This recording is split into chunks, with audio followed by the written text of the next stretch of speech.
네.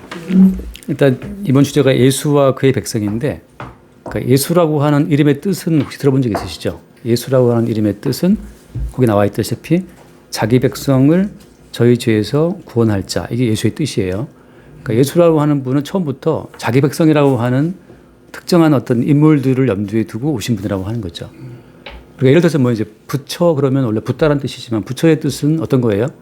부처의 뜻은 깨달은 자라는 뜻인데, 부처의 뜻은 그러니까 부처는 스스로 그러니까 뭐 창조자라든지 그거 다 빼고 내가 주체가 되어서 깨닫는 것이 이제 부처라는 뜻이지만, 이제 예수라고 하는 그분은 처음부터 자기 백성을 찾아오신 분이란 말이죠. 그러니까 이게 어떻게 보면 약간 배타적이에요.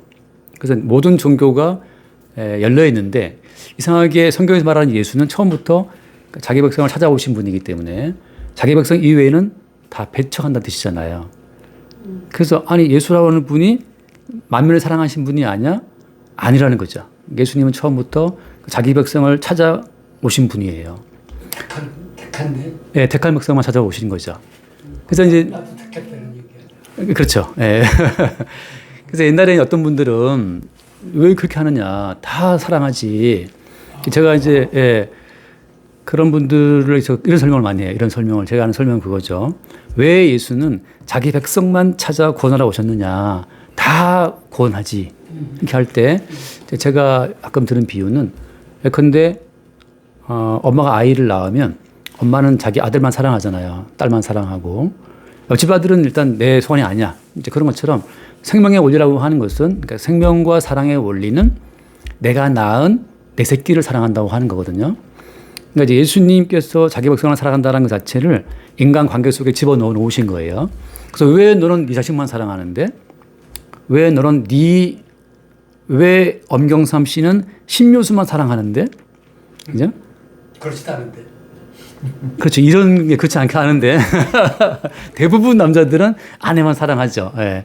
그렇죠. 예. 왜 송영호는 왜 심옥수만 사랑하냐? 여자가 이렇게 많은데. 이제 그런 것처럼 사랑이라고 하는 것은 배타성이 있어요. 사랑은 배타적이에요. 오직 그 사람만 사랑하지 나머지 사랑하지 않는 거죠. 그래서 원래 사랑의 원리는 두루두루 뭐 다 사랑하는 것이 아니고, 사랑의 원리는 내가 사랑하는 사람만 사랑하고 나머지는 버리는 거죠. 그러니까 사랑을 설명하기 위해서는 꼭 뭐가 따라와야 돼요? 사랑이라고 하는 것은 미움을 전제해요. 그러니까 누구를 사랑한다고 하는 것은 나머지 모두를 미워하고 버리는 거죠. 그러니까 송영호라는 사람은 심옥수라는 여인에게 청춘을 바치고 돈을 바치고 뭐 다 바치잖아요. 옆집 아줌마한테 다 바치는 거 아니잖아요. 그건 이제 바람 피는 건데. 그러니까 이제 사랑이라고 하는 것은 배타적이라고 하는 거죠.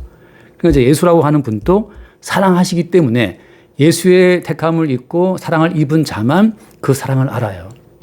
그러니까 처음부터 그냥 이 성경은 예수라고 하는 그분이 자기 백성을 그들의 죄에서 구원할 자라고 찍고 왔기 때문에 처음부터 엄밀히 말하면 예수라고 하는 분은 배타성을 띠고 오신 분이죠. 근데 그게 뭐라고요? 그게 사랑의 원리예요. 사랑의 원리. 그 모든 사랑이 다 그러니까 모든 만물 가운데 들어 있습니다. 그래서 한 남자는 한 여자만을 사랑하고 한 여자는 그 남자의 사랑만 받고 또 부모는 내 새끼만 사랑하고 그런 것처럼, 그래서 사실 모든 만물의 사랑이 예수의 사랑을 보여주는 모형이기 때문에 그게 모형이에요. 그러니까 예수님의 사랑을 배타성으로 이해하는 그 사람은 내가 내 새끼만을 사랑하지, 그 이유가 사실은 예수의 사랑을 설명한다는 것으로 이해하기 때문에 이미 천국을 누리고 있는 거죠. 그런 점에서. 그러니까 이제 보통 그 사랑을 모르는 사람들만 예수의 사랑을 두루두루 왜 안 하느냐고 불만들이 많아요. 근데 제가 역으로 물어보죠. 그럼 당신은 당신의 자식만 사랑하는 것이 아니냐? 맞다 그러죠. 물론 다 사랑하지만 정말 중요한 건 자식만 사랑하잖아요. 이제 그런 것처럼. 그래서 예수님은 자기 백성을 찾아 구원하러 오신 분이다. 그러니까 모든 인간이 아니라는 거죠. 그래서 그 첫 번째 본문 나오지만 제가 써놨지만, 이제 문제는 세상에 예수의 백성이 존재하지 않는다는 거예요. 무슨 말인가 하면 성경에서 말하는 인간론이라고 하는 것은 모든 인간을 죽은 자로 봐요. 죽은 자로. 이게 안 가잖아요. 우리는 살아있는데. 그러니까 우리가 볼 때 우리의 살아있음은 하나님께서 보시기에는 이게 죽어 있는 거예요. 그러니까 이게 살아있다는 것과 죽어 있다는 것의 평가를 인간이 볼 때는 나 살아있잖아 라고 하잖아요. 하나님 보시기에는 늘 죽어 있어 라고 하는 거예요. 그럼 누구의 판단이 맞겠습니까? 그러니까 말하자면 창조자가 보기에는 다 죽어 있다고 그러시는데 우리는 스스로 볼 때 나 안 죽었는데 라고 한단 말이죠. 근데 이제 하나님께서는 이제 시간이라고 하는 요소를 갖다 붙여놔요. 이제 10년, 20년, 30년, 40년 그러면 점점 이제 힘 빠지고 머리털 빠지고 기능 나빠지고 하면 나중에 숨도 못 쉬어요. 제가 지금까지 이제 임종하는 걸 지켜봤는데 특히 저희 할머니 같은 경우에도 할머니가 누워 계시는데 숨 쉬는 게 어렵나요? 숨 쉬는 게? 근데 숨 못 쉽니다. 수술하는 환자 깨어나잖아요. 일부러 막 숨쉬게 하잖아요. 막 이렇게 후 불게 하면서 이렇게. 왜냐하면 수술하는 동안에 모든 기능을 멈춰놨기 때문에 나중에 이 협파가 스스로 숨을 못 쉬어요. 숨 쉬는 게 되게 쉬워 보이지만 나중에 죽을 때가 되면 숨을 못 쉬더라고요. 숨을 못 쉬어. 이 쉬운 숨을. 할머니도 이렇게 둘러보다가 숨을 막 쉬다가 억지로 숨 쉬다가 나중에 다 끊어지시더라고요. 이렇게. 그러니까 하나님 보시기에 우리 모두는 죽은 자다. 왜 죽어 있습니까? 우리의 존재는 이어지지 못하기 때문이거든요. 다 죽어 있다는 그 표현이 너희들은 죽었다라고 할 때 우리는 내가 왜 죽어 있습니까? 라고 왜 죽어 있습니까? 하다가 죽는 거란 말이죠. 예. 그래서 이제 엄밀히 말하면 바깥 세계에서 창조자의 세계에서 들어와서 우리의 본질을 알려줘야만 내가 죽어 있는 내가 확인이 돼요. 다시 말해서 내가 살았다 죽었다는 것은 피조물 스스로 판단할 수 있는 문제가 아니고 인간을 창조하신 분이 다가와서 우리의 실상을 보여줄 때만 내가 죽었다는 것이 확인돼요. 그러니까 이것도 참 되게 어렵죠, 그죠? 근데 피아노 가르치시지만, 저희 딸도 피아노 이제 학원 가르치고 있는데, 애들이 막 뚱땅뚱땅 막 칠 때, 걔네가 볼 땐 잘했다고 생각하는 거예요. 그런데 이제 선생님이 볼 때는 틀린 거란 말이죠. 그래서 틀렸어, 이렇게 말해주면, 걔네 입장에서는 틀렸구나. 그래서 이제 저희 딸이 그러더라고, 재밌는 말로. 하고 그러면서, 야, 꼬마야, 걔한테 이제, 여기서는 한번 숨을 쉬지고 넘어가야 돼. 그랬더니 걔가 치다가 숨을 쉬고 치더라는 거지. 그 뜻이 아닌데. 예, 그렇게 하더라고. 이제 그런 것처럼 그 사람이 실력이 있는지 없는지는 바깥에 있는 선생에 의해서 판단되는 거지. 걔가 입장에서 내가 잘 치고 있다라는 것은 어때요? 그냥 착각이란 말이죠. 그것처럼 피조물인 우리가 나 살아있어요. 나 숨 쉬고 있어요. 그러는데 우리를 지으신 분이 이들은 죽어 있어라고 말하는 그 바깥 세계, 창조자의 판단이 수용될 때 그때 믿음의 안목으로 볼 때 내가 죽어 있구나가 확인되는 거예요. 그러니까 우리가 보는 모든 판단은 다 착각입니다. 내가 맞다고 해도 선생님이 와서 쭉 그어버리면 틀린 거예요. 그런 것처럼 성경에서 말하는 모든 인간 자체는 이미 마른 뼈와 해골이다 이렇게 하거든요. 모든 인간은 마른 뼈와 해골이기 때문에 다 죽은 자들이기 때문에 그래서 죽은 자들이기 때문에 그 사실을 인정하지 못하면 스스로 나의 살아있음을 믿고 자기들이 어떤 구원을 추구해요. 구원을. 죽은 인간들이 살아있다는 환상 속에서 자기 구원을 추구하는 것이 종교예요. 죽은 인간이 살아있다는 환상을 품고 자기 구원을 확실히 하고자 하는 것이 종교의 노력인데 그 종교의 노력은 계속해서 자기가 살아있다는 환상을 더 짙게 만들어주는 거죠. 그래서 이제 어떻게든 간에 내가 살아있다는 환상을 느끼기 위해서는 아까 말한 것처럼 한라산을 뛰어갔다 내려오든지 아무튼 뭐든지 내가 살아있다는 걸 느끼는 그 모든 활동들을 막 미친 듯이 하는 거예요. 나는 살아있어. 난 죽은 게 아니야 이거.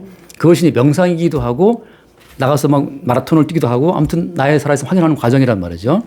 성경에서 말하는 어떤 정의라고 하는 것은 너희들은 다 죽어 있고 마른 뼈와 해골이다. 이 단정을 짓고 있어요. 근데 이 단정은 어떻게 이제 우리가 바랄 수 있어요? 밖에서 오신 하나님이 그 사실에 눈뜨게 해줘야만 우리는 알 수 있는 거죠.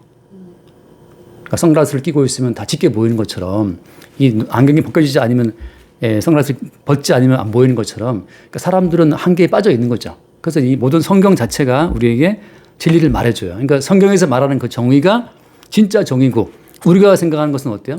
성경에서 온 그 정의를 거부한단 말이죠. 그래서 이제 성경에서 말해주는 그 정의대로 말하자면 모든 인간은 죽어 있고 마른 뼈와 해골이다. 그 정의가 들어올 때 믿음이 들어온다고 하는 거죠. 그래야만 그때부터 성경이 이제 보이기 시작해요. 그래서 그러면 다 죽어 있는데 어떻게 예수의 백성이 등장할 수 있겠어요? 다 죽은 인간들인데 어떻게 예수의 백성이 등장하는가라고 해서 그때 이제 나오는 말이 뭐냐면 예수님의 말씀으로 창조가 돼요. 우리가 이제 알다시피 그죠? 창세기 보면 나오잖아요. 주께서 말씀하시면 빛이 있으라 하시면 있는 거잖아요. 그러니까 그 모든 말의 창조를 이루는 것처럼 예수님이 오셔서 예수님 말씀으로 창조가 되어 나타나는 것이 택함받은 백성들이에요. 그 제가 어떤 비유가 있는데 이제 근데 원래 물이 없는데 수소 원자 2개, 산소 원자 1개가 딱 결합을 하면 H2O 물이 되거든요. 그러니까 원래 택한 백성, 구원받은 백성은 예수의 백성 없는데 예수가 오셔서 말씀을 던지는 순간 그들 마음속에 새로운 생명이 주입이 돼요. 그게 말하자면 이제 예수의 백성이 등장하게 되는 과정이죠. 그래서 모든 예수의 백성은 없던 존재인데 예수의 말씀에 의해서 생성되는 겁니다. 그래서 베드로서에 나온 말씀처럼 살아있고 항상 있는 그 말씀이 뭐라고 했어요? 우리를 거듭나게 한단 말이잖아요. 그러니까 그 말씀이 우리를 태어나게 하는 거예요. 그러니까 예를 들어서 아까 작가 선생님 말씀하신 것처럼 이게 뭐 예컨대 뭐 귀신이 왔다 갔다 한다. 이제 원래 성경대로 말하면 귀신이라고 하는 것은 죽은 인간에게 살아있는 환상을 심어주는 거예요. 성경대로 말하면 마귀 혹은 귀신, 악령 이런 모든 존재들은 원래 인간은 죽어 있는데 너는 죽지 않았어. 너는 살아있어. 이 환상을 심어주는 거예요. 너는 살아있으니까 네가 네 살아있음을 지켜야 돼. 이게 모든 악령들의 속삭임이에요. 우리 이제 창세기에 보면 다 아시겠지만 창세기에 보면 옛뱀이 와서 뱀이 와서 아담과 하와를 유혹하잖아요. 그때 선악과를 먹어라. 결코 죽지 않으라. 죽지 않고 오히려 너희 눈이 확 밝아져 가지고 이제 그때 너희의 눈이 밝아져서 이게 부처예요. 선악과를 먹으면 죽지 않고 너의 눈이 밝아져서 그다음 뭐라고 했어요? 하나님과 같이 되리라잖아요. 그러니까 눈이 밝아진다고 하는 그 자체가 이제 확 깨어나는 건데 그게 이제 깨달은 자예요. 그게 불교에서 말하는 부처라고 하는 거죠. 그러니까 악령에 의해 만들어진 예컨대 종교가 이제 불교인데 물론 이제 싫어하겠죠. 많이 싫어할 수 있는데 성경대로 말하면 선과 악을 아는 지식을 통해서 너의 눈이 밝아지면 스스로 뭐가 된다고 했어요? 하나님과 같이 된다. 그러니까 그때부터는 이제 하나님 말씀이 너 죽었다고 해도 안 통해요. 판단은 내가 한다. 내가 하나님인데 내 인생에 대한 모든 평가는 내가 할 거야 라고 이제 모든 만물을 해석하는 새로운 어떤 관점이 들어왔다고 하는 거죠. 그 관점의 배후에 뭐가 있는 거예요? 악령이 마귀가 있는 거예요. 그게 악령이 주는 믿음이에요. 그래서 악령이 주는 믿음이 들어온 사람들은 다 내가 살아있고 내가 내 인생의 주인이고 내가 내 삶의 주인이기 때문에 내가 내 인생 만들어 간다라고 하는 그 믿음이 빠져 있는 거죠. 자기를 믿는 믿음이에요. 그래서 원래 악령과 마귀는 한 번도 정체를 드러낸 적이 없어요. 항상 악령은 인간 배후에 숨어서 인간의 자아를 앞에 내세워서 마치 그게 우리 자신인 것처럼 속이는 거죠. 그래서 엄밀히 말하면 인간은 인간의 자아라고 하는 것은 사실 귀신과 하나 빡 붙어 있습니다. 악령 붙어 있어요. 어떤 식으로? 네가 네 인생의 주인이야. 이게 인식이 그냥 쭉 가는 거예요. 하나님 어디 있어? 내가 하나님인데. 이게 모든 이제 악령과 붙어 인간들의 자아의식이죠. 그러니까 이제 차라리 예수를 믿어 내 주먹 믿어라. 이런 것처럼 말이죠. 그러니까 악한 영이 들어와서 인간의 배후에 속삭이는 그 모든 말은 악령은 나를 섬기라 안 합니다. 가만히 보면 나오잖아요. 뱀이 와서 아담 하와를 미혹할 때 그 악령이 나 섬겨라고 안 해요. 뭐라고 해요? 너희의 눈이 밝아진다. 그리고 너희도 하나님처럼 된다. 이게 악령의 속삭임이에요. 그러니까 악령의 모든 속삭임은 절대 자기를 말하는 것이 아니고 우리 인간 자체를 높여주고 띄워주고 하나님처럼 세워주는 거죠. 그러다 보니까 이제 인간들은 그걸 믿는 거예요. 그 말이 더 달콤하니까. 그래서 하나님의 그 모든 말씀, 예수의 말씀이 들어올 때 비로소 그 죽은 자 가운데에서 악한 영이 쫓겨나가면서 뭐가 들어와요, 이제? 새로운 주인이신 예수가 들어오면서 거듭나는 거예요. 그러니까 이제 예전에 저희 할아버지가 도로 닦아가지고 그렇게 뭐 아무튼 어마어마하게 들어온 뭐 40일을 금식 기도를 하고 이 큰 개천을 훌쩍 넘었다는 말도 있고 밖에 비가 오면 뭐 써서 던지면 비가 뭐 멈췄다는 말도 있고 아무튼 그런 기적을 많이 했다는 그런 이제 썰이 있는데 자, 어릴 때 들을 때마다 이 거짓말 치고 있네 그러는데 아무튼 본분들이 많다니까. 그런데 문제는 뭐예요? 그 우리 할아버지 뭘 추구했냐면 신선을 추구했어요. 그러니까 죽지 않고 영생하는 존재를 추구했는데 결국은 지리산에서 신과 맞다이 했다더라고. 신과 맞싸우면서 이제 그 죽음을 이기려고 싸웠는데 결국은 죽었어요. 허짓한 거죠. 무슨 말이냐면 끝없이 마귀는 인간의 가능성을 불어넣어줘요. 너는 신처럼 될 수 있어. 하나님처럼 될 수 있어. 도 닦았는데 우리 할아버지가 그래서 한 번 나가면 금강산 몇 개월, 지리산 몇 개월 집에를 잘 안 들어왔대요. 그래서 할머니랑 맨날 싸운 게 그게 그 싸움이에요. 돈 벌어와서 식구 살려야 되는데 도 닦는다고 지 혼자 가서 6개월 처박혀 있다 내려오고 그러니까 전국에 유명하다는 그 도사들은 다 모여서 따르는데 정작 집에는 쌀이 없는 거지. 예. 근데 또 어떤 시골에 부잣집 꽂혀갖고 또 이제 저희 어머니 꽂혀가지고 결혼을 시켰어요. 이제 그래서 예, 저희 할아버지가 되게 부자였는데 예, 딸 뺏겼지. 예. 근데 그 어머니가 결혼을 되게 싫어하셨는데 꿈에 나타나가지고 그렇게 또 압박을 하더래요. 그러니까 이게 악한 영들도 힘이 있어가지고 몰아붙이는 게 있어요. 중요한 건 뭐냐면 악한 영들은 항상 그래서 자기 세계에 빠지게 만들어요. 우리를. 가능성. 뭔가 할 수 있고 우리가 이룰 수 있고 우리가 평화의 세계에 이룰 수 있고 우리가 뭐 될 수가 있고 하는 그 세계에 우리를 인도한다는 거죠. 근데 말씀은 우리 모두를 죽은 자로 딱 평가해 버리고 예수의 말씀으로 새로운 생명을 주입하는 거죠. 그래서 이제 그 다음 제가 써놨지만 그 자기 백성의 모델로 나온 게 이스라엘 백성이에요. 그러니까 이스라엘은 뭐냐면 이스라엘은 예수님이 세우실 자기 백성의 모델이에요. 샘플이에요. 근데 이스라엘의 원래 뿌리가 누구죠? 이스라엘 뿌리는 아브라함인데 아브라함. 그 아브라함이 아들을 낳잖아요. 어떻게 아들을 낳은지 기억하시죠? 그죠? 아브라함과 사라가 결혼했는데 사라가 생리가 안 나와 이제. 폐경됐죠. 폐경된 이후에 태어난 아들이 이삭이잖아요. 그러니까 이제 이게 말도 안 되는 게 아니 사람이 남자 여자 난자가 나와야 되고 정자가 붙어갖고 애가 나오는 거지. 어떻게 폐경된 여자한테서 애가 나올 수 있어? 이게 우리 모두의 상식이잖아요. 네. 근데 이제 성경은 그걸 말하는 거죠. 누가 처음에 정자와 난자의 결합으로 아이를 낳게 했느냐? 이거 만든 원리예요? 하나님이잖아요. 하나님이 그 원리를 만들게 했으면 어때요? 또 하나님께서는 다른 원리도 만들 수가 있는 거예요. 그러니까 하나님 입장에서는 어려운 게 아무것도 없어요. 우리가 볼 때는 어렵지만 하나님께서 애초에 그 생명법 자체를 폐기하시고 새로운 어떤 생명의 법칙, 그게 바로 뭐냐면 약속의 말씀으로 내년 이맘때 사라에게 아들이 있으리라는 약속의 말씀으로 아들을 주신 거란 말이죠. 그래서 원래 이삭은 말씀의 씨앗이에요. 다른 모든 인간들은 정자와 난자의 만남이지만 이스라엘, 하나님 예수의 백성이라고 하는 그 모델은 약속의 말씀으로 태어난다고 하는 거죠. 그 실제적으로 사라는 폐경됐는데 폐경된 이후에도 내년 이맘때라 했으니까 폐경된 이후에도 2년 지나고 이제 아들을 주신 거예요. 왜냐하면 폐경됐다 또 나올 수 있으니까 확실히 그 오해를 지우기 위해서 폐경 이후에 내년 이맘때. 그래서 완전히 끝났다는 그 인간으로서의 그 법칙 자체를 다 죽여버린 그 다음에 약속의 말씀으로 주셨다고 하는 거죠. 그러니까 이제 이 이스라엘의 이 법칙이 예수님의 백성, 그러니까 예수를 믿어서 태어나는 모든 백성의 법칙은 뭐냐면 일단 현재 있는 모든 법칙을 어떻게 하는 거예요?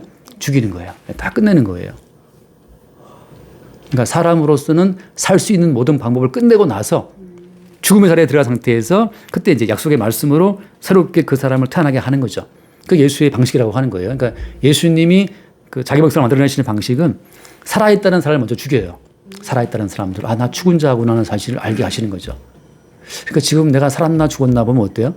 사실 이 죽은 자라는 인식이 먼저 주어진 다음에 나의 살아있음이 예수님의 말씀이라는 사실로 새롭게 인식을 시킨다고 하는 거죠. 그래서 아까 처음에 확인해 볼게요. 예수의 뜻이 뭐라고 했죠? 예수의 뜻은 자기 백성을 두 번째 저희 죄에서라고 하잖아요. 그러니까 죄가 나요. 죄가.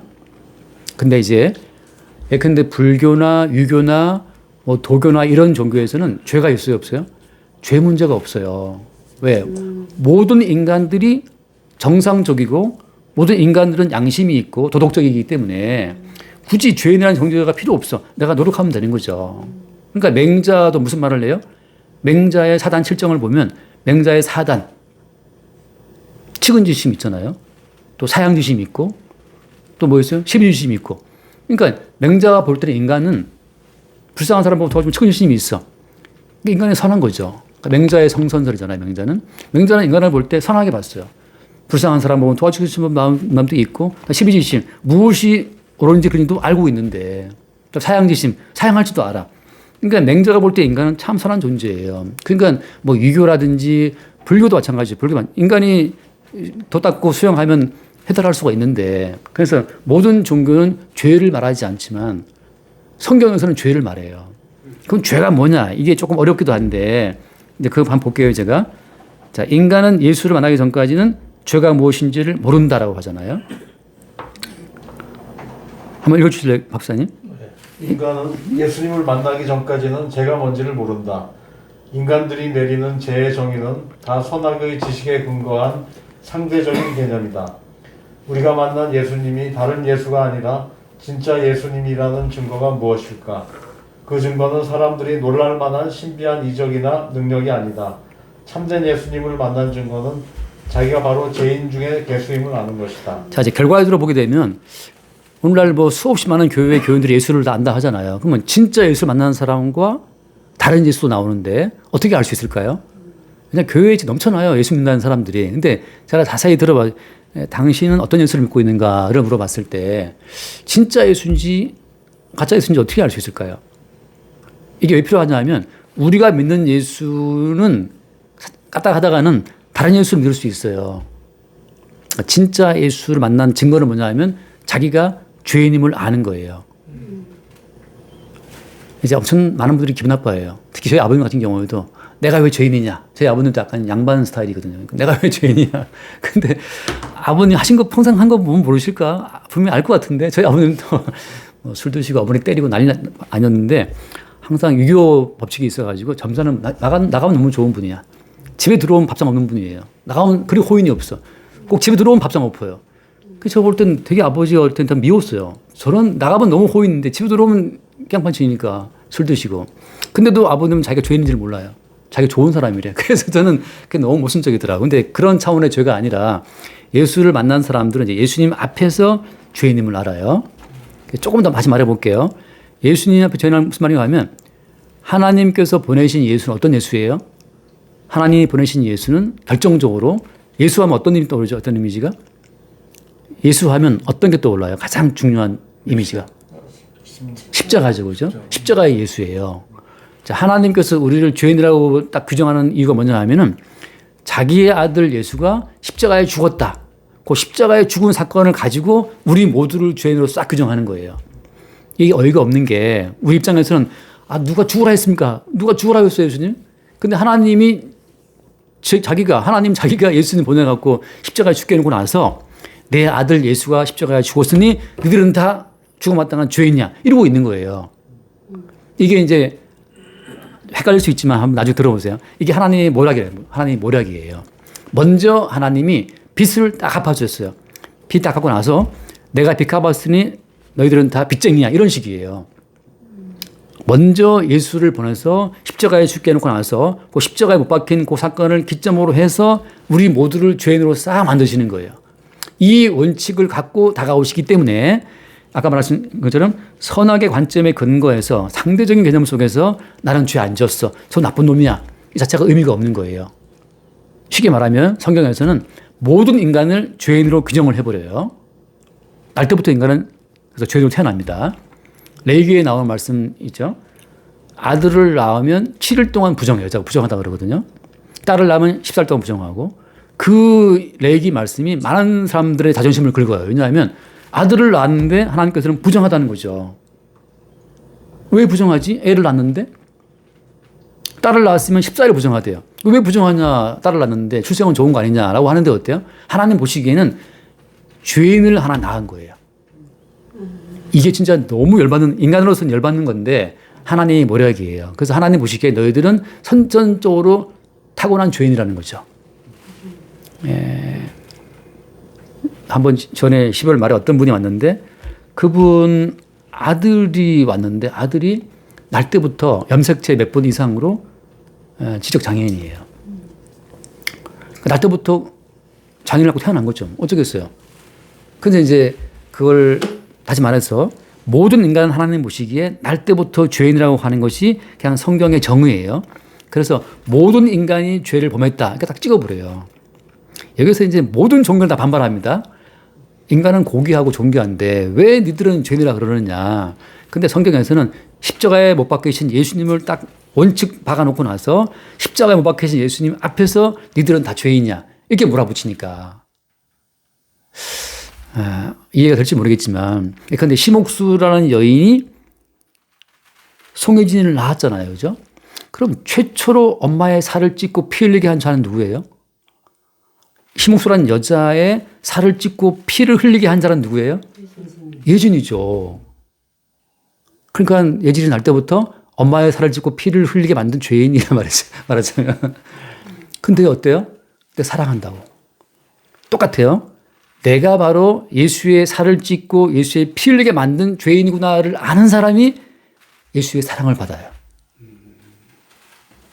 이 세상 어떤 여인에도 심옥수라는 여자의 고귀한 피를 흘리거나 심옥수라는 여자의 살을 찢은 인간은 아무도 없어요. 오직 송혜진만 심옥수라는 여자의 살 찢고 피 흘렸는데, 근데 희한하게도 자기 살을 찢고 자기 피를 흘리게 만드는 그 애를 가장 사랑한대요. 심옥수가. 이게 사랑의 모순이에요. 하나님은 십자가에 죽는 예수를 세워놓고 나서 누가 예수의 살 찢었어? 누가 예수의 피 흘렸어? 내가 예수의 살을 찢고 내가 예수를 피 흘리게 했습니다 라고 나서는 자가 예수의 사랑을 받아요. 이게 엄청나게 역설이고 모순이에요. 이게 생명의 법칙이란 말이죠. 부처와 붓다 이런 사람들은 이제 제가 예전에 성철 스님을 좋아해가지고 그분 일대기를 되게 여러 번 많이 봤거든요.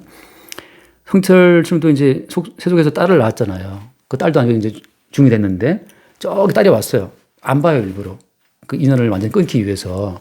그러니까 제가 볼 때는 하나님이 만든 창조의 법칙을 완전히 어기는 거예요. 인간의 자의적인 노력으로 끊고자 하는 거죠. 근데 성경에서는 뭘 말하냐 하면 십자가에 죽임당한 예수를 세워놓고 나서 이 예수와 어떤 관계에 너희들이 있어? 이걸 묻는 거예요.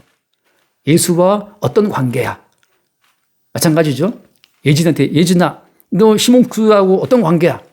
아 내가 심옥수라는 여인의 살을 찌고 내가 피를 흘리게 만들어서 내가 이 땅에 태어났습니다. 아 네 엄마구나. 이게 이제 이어지는 것처럼 예수님과 자기 백성의 관계는 그러니까 자기 백성과 예수의 관계라고 하는 것은 누가 자기 백성이라고요? 자기 백성은 예수님의 살을 찢고 피를 흘리게 만든 자가 자신임을 아는 자가 예수의 자기 백성이에요. 그게 죄라고 하는 거죠. 그래서 이게 확 말하면 죄가 더한 곳에 뭐라고 했어요? 은혜가 더하다는 표현이 있잖아요. 그 말은 예수의 십자가의 관계성 속에서만 깨달을 수 있는 말이에요. 왜냐하면 아무도 심옥수라는 여자의 고귀한 몸에 생채기를 낼 인간이 없어. 근데 송유진이가 또 그 살을 찢고 피 흘리고 태어났단 말이죠. 그 관계성을 깊이 알수록 이제 나 실제 괴로움 뭐 다이시고 뭐 울고 그런단 말이죠. 군대 가서 위험훈련 받은 다음에 그 노래 부르면 다 울어요, 애들. 예, 저도 막 울고 그랬는데 왜냐면 알거든요. 군대 와보니까. 그렇게 무조건적으로 나를 챙겨주는 여자는 이 땅에 엄마밖에 없어. 근데 가장 엄마를 속삭이는 인간은 누구예요? 또 지밖에 없는 거야.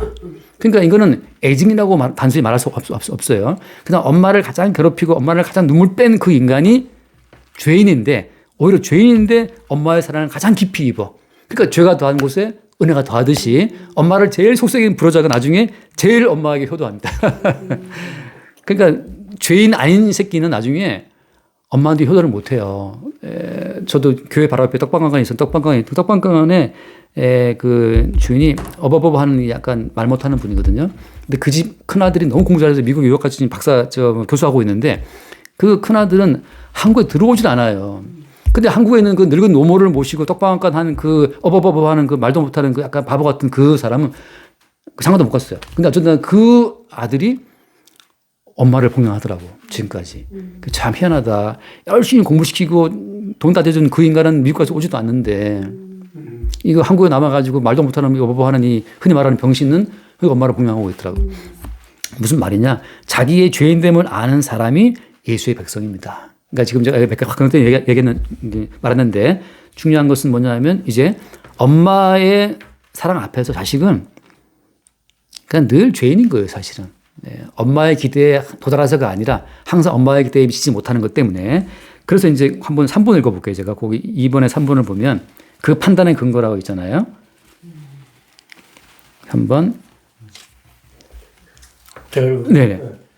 그 판단의 근거는 예수님이 십자가에 못 박혀 죽었다는 것이다. 기준점이 우리의 행위에 있지 않고 십자가에 있다. 자기 행위를 기준으로 제 유무를 판단하는 것이 아니라 십자가를 기준으로 판단하는 것이다. 예수님이 너희의 죄로 죽었기에 너희들은 다 죄인이야. 이런 선언입니다. 네, 이게 이제 보통 교회에서 어떻게 죄를 말해요? 보통 교회에서 말하는 죄는 다 윤리적이고 도덕적이고 율법적이에요. 맨날 그거 강조하고 회개시킨단 말이죠. 심지어 뭐 저곡식 깨먹어도 할 말도 있더라고요. 근데 성경에서 말하는 죄는 그런 죄가 아니에요. 그거는 구약에서 말하는 율법적인 죄고 윤리적인 죄지만 이게 성령으로 깨닫게 되는 죄는 뭐냐 하면 그냥 예수님의 십자가의 피를 누가 흘리게 했어. 이게 그냥 결정타예요. 그거 이 기준에 묶여 있어야만 예수님과 그의 백성으로 묶이는 거예요.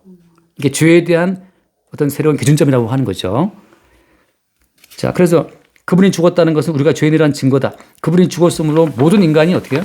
모든 인간이 죽었다는 거죠. 그러니까 십자가에 못 박히신 예수님을 근거로 해서 다시금 우리의 존재를 규정하는 거예요. 자, 다시 말하면 예수가 십자가에 죽었잖아. 따라서 너희들은 죄인이고 두 번째 너희들은 다 죽은 자야 이거예요. 우리가 볼 때 난 살아있는데요? 아니요. 예수가 죽었으면 너희들도 죽었다는 거죠. 왜냐하면 이제 그런 얘기 있잖아요. 저희 어머니가 이제 강원도에 살 때 하도 이제 저희 아버님이 때로는 때리고 뭐 너무 이제 서러움 주니까 저희 어머니가 몰래 저를 업고 밤에 이제 야반 노조를 하다가 이제 막 한잔 하고 있었는데 아버지 느리니까 또 아버지가 또 잡혀갔어요. 또 이런 식으로 됐는데 그러니까 그런 것처럼 지금 예수님이 죽었다라고 하는 것은 야 예수가 왜 죽었는데 말씀하자면 네 엄마가 왜 끌려왔어 사실 아버지한테 나하고 도망쳐도 끌려왔는데 그런 것처럼 예수의 죽었다는 그 의미를 우리가 마땅히 죽어야 하기 때문에 예수가 죽은 것으로 본다는 거죠. 자, 우리의 존재 규정을 나 살아있고 살아있는 내가 죄 짓지 않고 예수 잘 믿어야지 천국 가야지가 아닌 거예요. 거꾸로예요. 예진이가 만약에 나 지금 존재하니까 나 엄마 배에 들어가서 태어나야지 이런 게 아니죠. 그죠? 무조건 엄마로부터 태어났다는 그 출발점 자체가 엄마로부터의 출생이에요.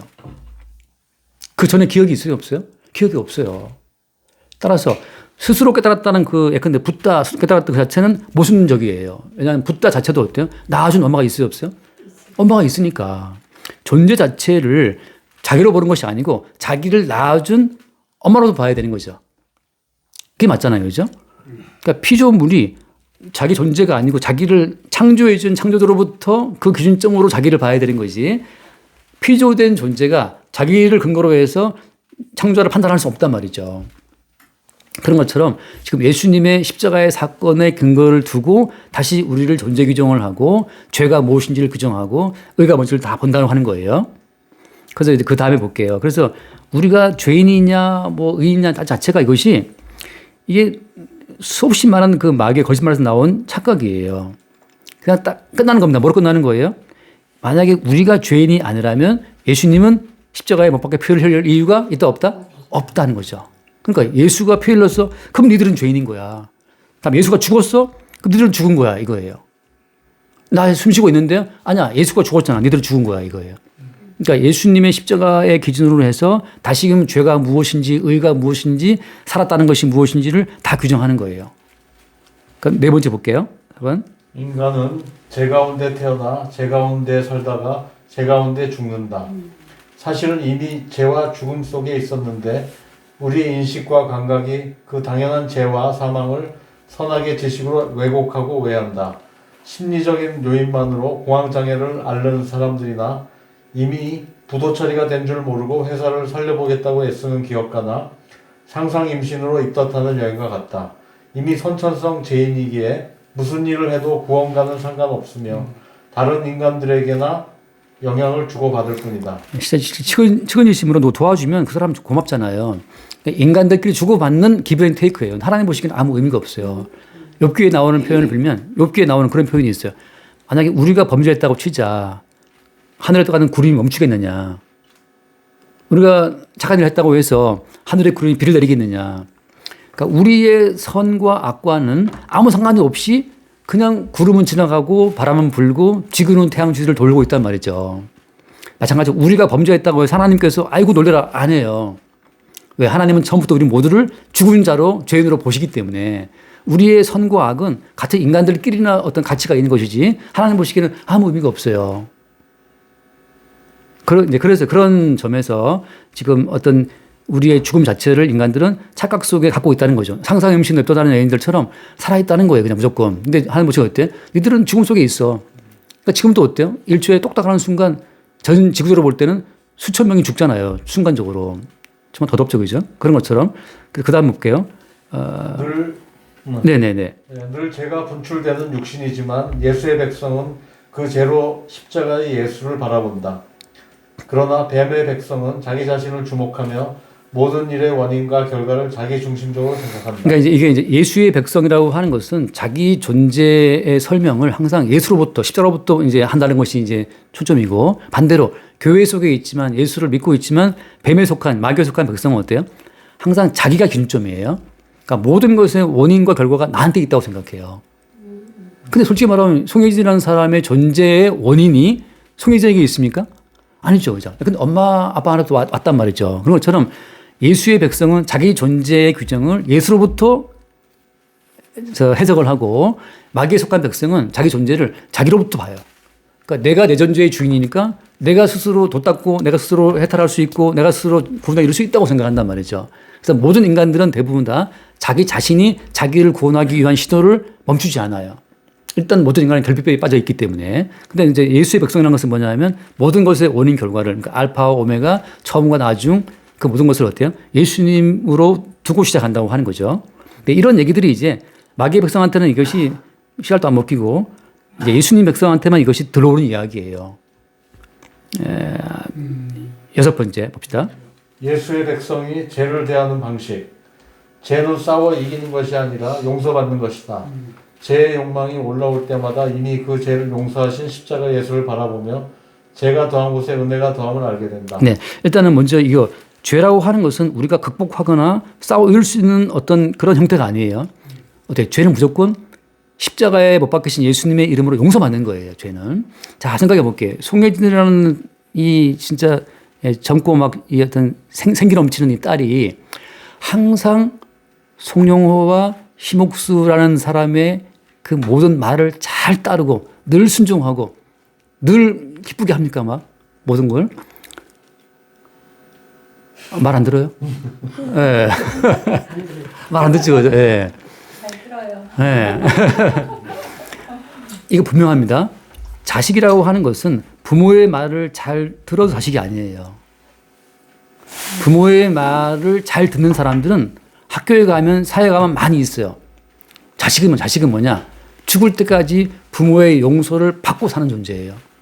자식은 부모의 기대에 100% 충족을 항상 못합니다. 늘 부족하지만 어때요? 항상 부모의 용서와 사랑을 받죠. 그러니까 여기 들어온 SK 지금 부사장 상무 그 잘나신 아들이지만 항상 이 두 분 말씀 들어보면 기대에 못 미쳐. 항상 항상 회사의 아들이고 처갓집 아들이야. 이런 못된 놈이야. 나쁜 놈이야. 예. 나쁜 놈이라고 해도 호적에서 안 파요. 예, 자식은 뭐냐? 자식은 부모의 기대에 미쳐서가 아니고 못 미치지만 항상 부모의 용서와 부모의 사랑을 받는 존재입니다. 죄는 뭐냐? 죄는 우리가 이길 수 있는 대상이 아니라 죄는 용서받는 거예요. 자, 예수님과 우리는 어떤 관계냐 하면 우리가 예수의 기대치에 항상 도달하는 자들이 아니고 항상 미치지 못하지만 예수의 용서를 십자가에서 대신 못 박혀 피 흘려 죽으신 예수의 용서를 받고 사는 존재라고 하는 거죠. 그러니까 이제 생각해보세요. 교회에서 복음을 증거할 때는 뭘 잘해라 하지만 반드시 뭐가 들어와야 돼요? 우리는 암만 잘하라고 해도 잘할 수 없다는 그 본질적 한계를 먼저 알아야 돼요. 잘할 수 있었으면 왜 못 박혀 죽었겠어요? 예수님 오지 않고 잘해라 하면 되지. 못하니까 어때요? 예수님은 피를 흘리고 있는 거예요.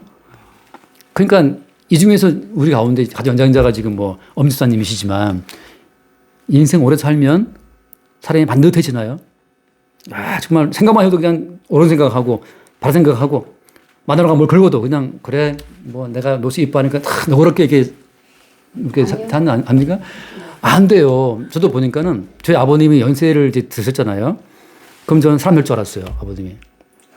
그 연세를 드셔도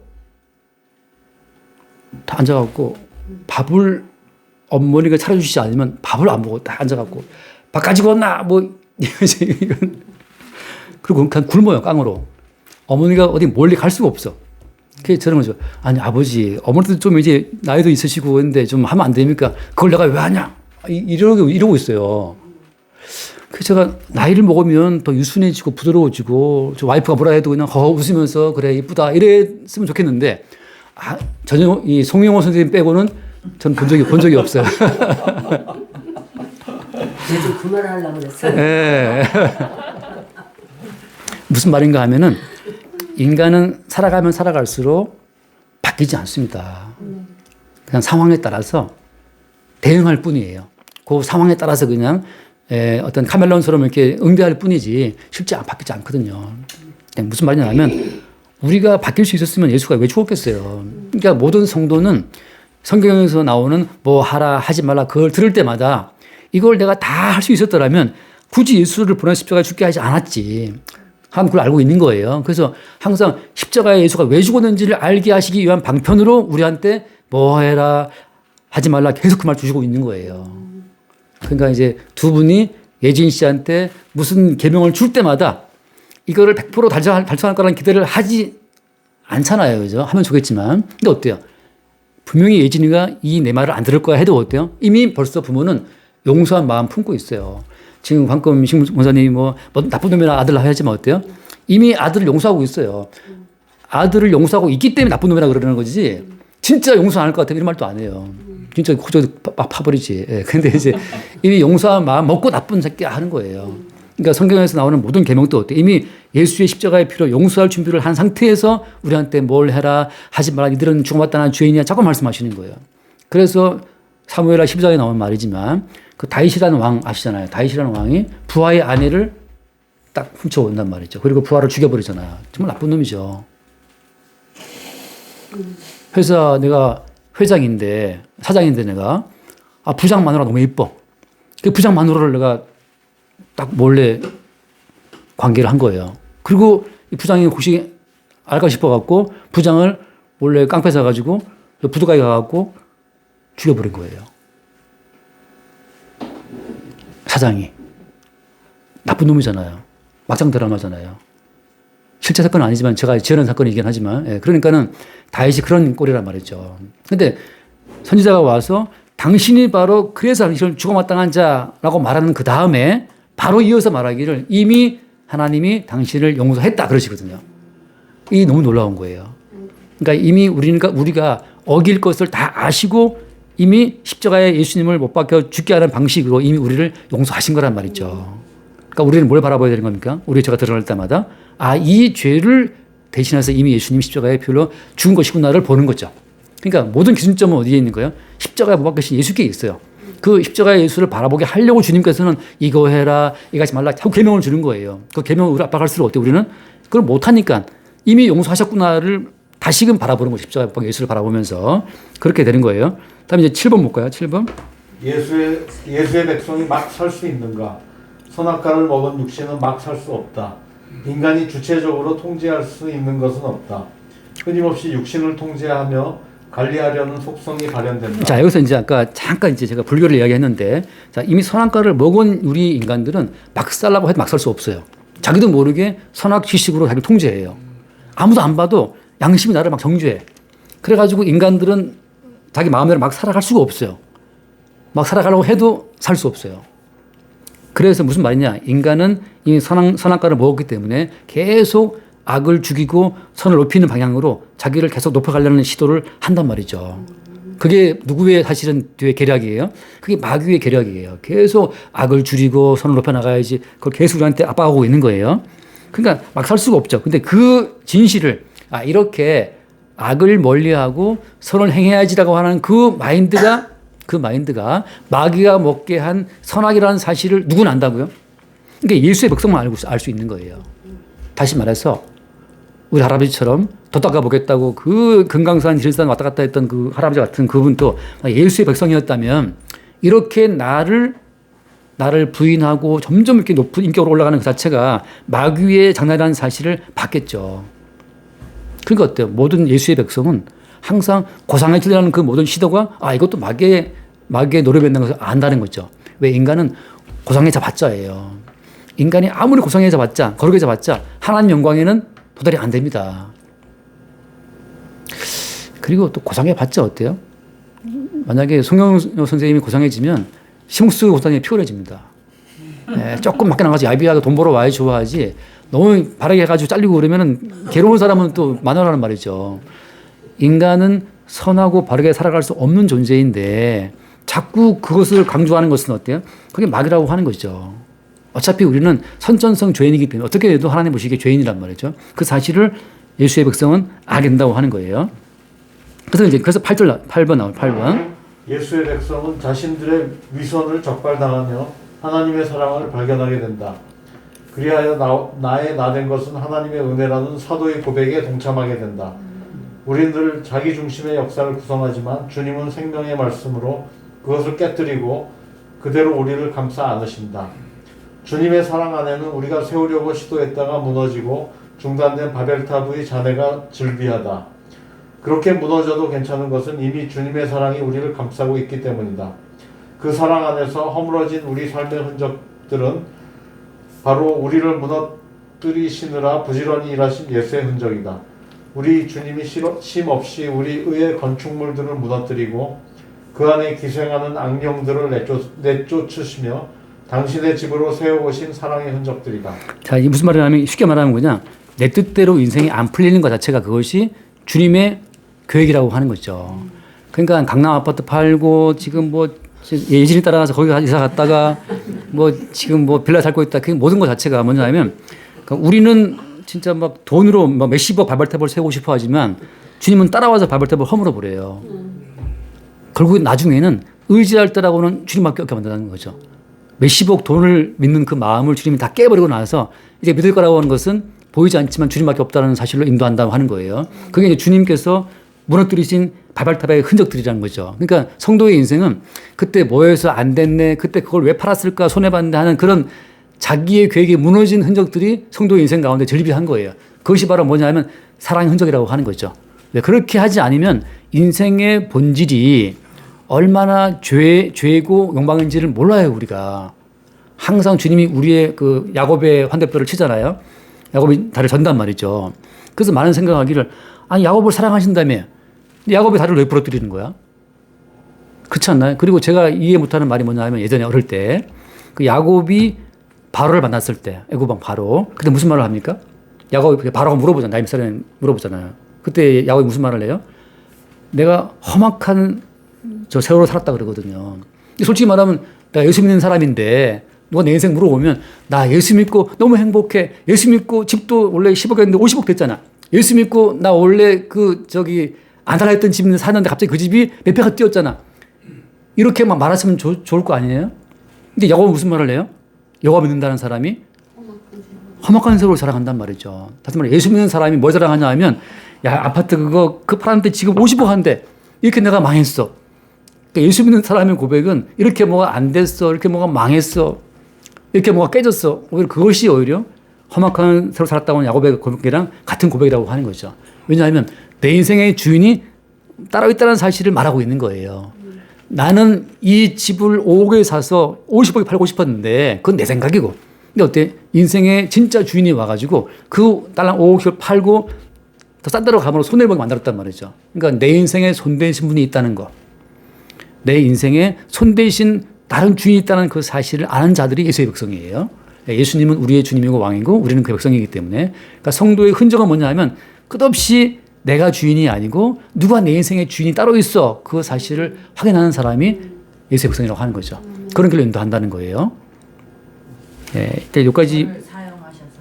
네, 그렇죠. 예진이를 사용하신 거죠. 예수님이 하신 거죠, 그렇게. 위로하네. 예? 자기 자신을 위로하기 위한. 그래서 두 가지가 있죠. 이제 어떤 사건이 왔었을 때 초공정주의로 자기를 위로하는 방식이 있잖아요. 자기를 위로하는 것하고 예수님이 개입하고 차이점이 어디에 있을까요? 차이점은 자기를 긍정하는 과정 가운데에서는 자기의 선함, 나 이렇게 긍정 마인드야 라고 하는 자기 자신이 더 강화돼요. 근데 예수님께서 우리를 치게 되면 그 긍정 마인드도 날아가고 이제 불평, 불만, 오망이 튀어나오면서 누가 내 인생에 손댔어 라는 오망이 튀어나와요. 맨날 오망하시잖아요. 긍정주의로 그래도 다 뜻이 있을 거야 이게 아니라 맨날 예진이 오망하고 맨날 묘수 오망한단 말이죠. 예. 그게 무슨 묘수야 악수지 이러면서 오망하고 그러는데 그러니까 왜냐하면 그것은 외부에서 계속 누군가 나를 건드리고 있다는 거죠. 그것이 열받게 만드는 거예요. 왜 나를 자꾸 건드려? 내가 생각하는 내 인생을 좀 이런 A라는 코스로 가게 해주지. 왜 내 인생 틀어? 하고 이제 막 반발하고 있을 때 반발한다는 것은 뭐냐면 누군가 보이지 않지만 내 인생 건드리는 그 어떤 대상을 보고 반발하고 있는 거거든요. 물론 지금은 이제 보이는 대상이 지금 딱 두 분밖에 없어서 그냥 두 분 갈구고 있지만 주의 백성이라면은 이 두 분을 넘어서 결국은 이렇게 내 인생을 틀어버린 그 분을 향한 원망이 나오게 돼 있어요. 그게 이제 말하자면 그때부터 교회를 안 떠나고 계신 이유 중에 하나가 아닌가 싶어요. 한번 생각하면. 그러니까 그게 차이점이에요. 저도 그런 말 만나봤는데 이 긍정하는 사람들은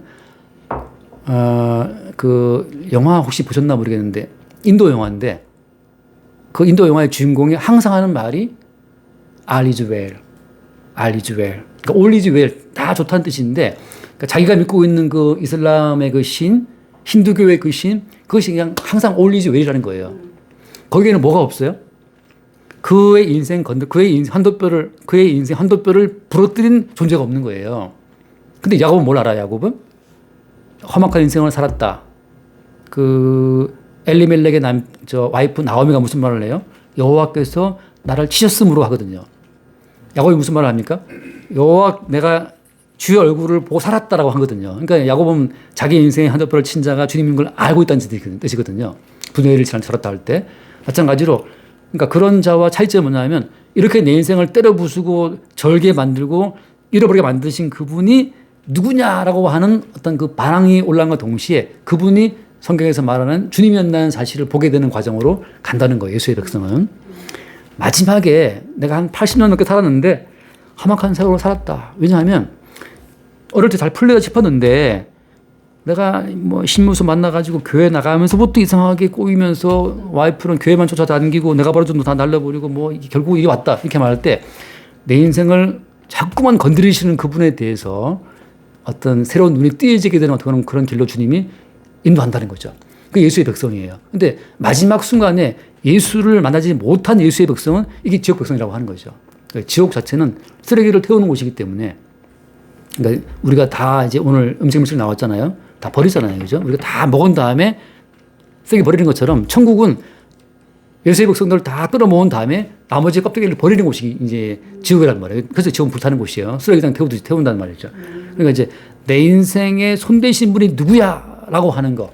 거기서 이제 야곱이나 나오미처럼 주님이 내 인생을 쳤습니다.